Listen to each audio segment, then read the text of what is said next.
కరీంనగర్ జిల్లా హుజురాబాద్ పట్టణంలోని ఆటోలతో పట్టణంలో భారీ ర్యాలీ నిర్వహించారు ఆటో యూనియన్. ఈ సందర్భంగా ఆటో యూనియన్ నాయకులు మాట్లాడుతూ తమకు బీఆర్ఎస్ ప్రభుత్వం ఉన్నప్పుడు కూడా ఇన్సూరెన్స్ ధరలు పెంచి అన్యాయం చేశారని, ఇప్పుడు కొత్తగా వచ్చిన కాంగ్రెస్ ప్రభుత్వం ద్వారానైనా తమకు న్యాయం జరుగుతుందని భావిస్తే మహాలక్ష్మి పథకంతో తాము వీధిన పడ్డామని ఆవేదన వ్యక్తం చేశారు. తాము మహాలక్ష్మి పథకంకు వ్యతిరేకం కాదని, వీధిన పడ్డ తమకు జీవనోపాధి కల్పించాలని, తమ ఆటోలను కూడా ప్రభుత్వంతో విలీనం చేయాలని విజ్ఞప్తి చేశారు. అనంతరం ప్రతి నెల 15,000 పెన్షన్ ఇవ్వాలని కోరుతూ స్థానిక ఆర్డీఓకు వినతి పత్రం అందజేశారు.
అందులో ఫైనాన్స్లకు 200 నెలకు 9,000 ఫైనాన్స్ కట్టాలి.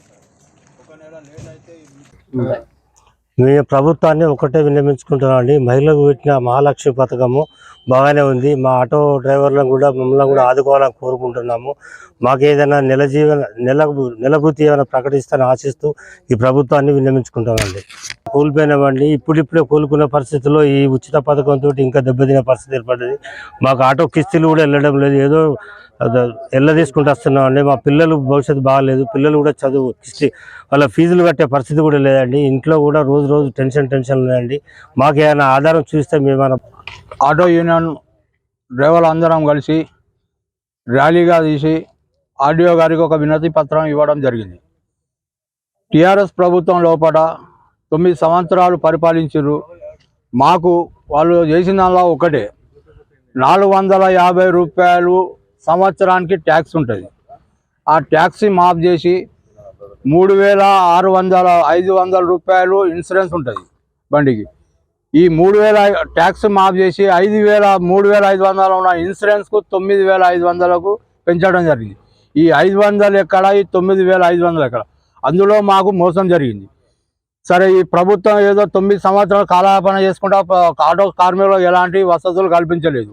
కనీసం రుణమాఫీ మన ఆటో డ్రైవర్లకు మన సబ్సిడీ ఆటోలు ఇప్పిస్తామని చెప్పారు. అది చెప్పిన మా లోన్లు అన్నారు. ఎలాంటి లోన్లు మాకు ఇప్పటి వరకు చెందలేదు. డబుల్ బెడ్రూమ్ అన్నారు, అందులో కూడా మాకు ఎలాంటి అవకాశాలు ఇవ్వలేదు.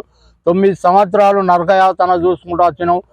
మాకు కరోనా సమయంలో కూడా మేము చాలా ఇబ్బందుల వాళ్ళకు గురైనాం. ఆటో డ్రైవర్లు అందరము ఆటో ఫైనాన్స్ ఒక్కొక్కరు ఆటో ఫైనాన్స్ తీసుకొని నడుపుకుంటూ బతుకుతున్నారు. ఫైనాన్స్ కట్టాలంటే నెలకు 9,000 రూపాయలు. ఆ 9,000 రూపాయలు రోజుకు 300 చెప్తే సంపాదించేది 500-600 రూపాయలు. ఆ 500-600 వెళ్ళి 300 రూపాయలు ఫైనాన్స్ కట్టాలి. 200 రూపాయలు ఇంటి ఖర్చు పోతే 100 రూపాయలు కూడా మనకు మిగలడం లేదు. ఇప్పుడే కరోనా సమయంలో మాకు చాలా ఎదురు దెబ్బపడి ఇప్పుడిప్పుడే కోలుకునే సమయంలో సరే ఏదో మార్పు వస్తాయని చెప్పి కాంగ్రెస్ ప్రభుత్వం వస్తే మాకేదో మేలు జరుగుతుంది అనుకున్నాం. అయినా కూడా మాకు మార్పు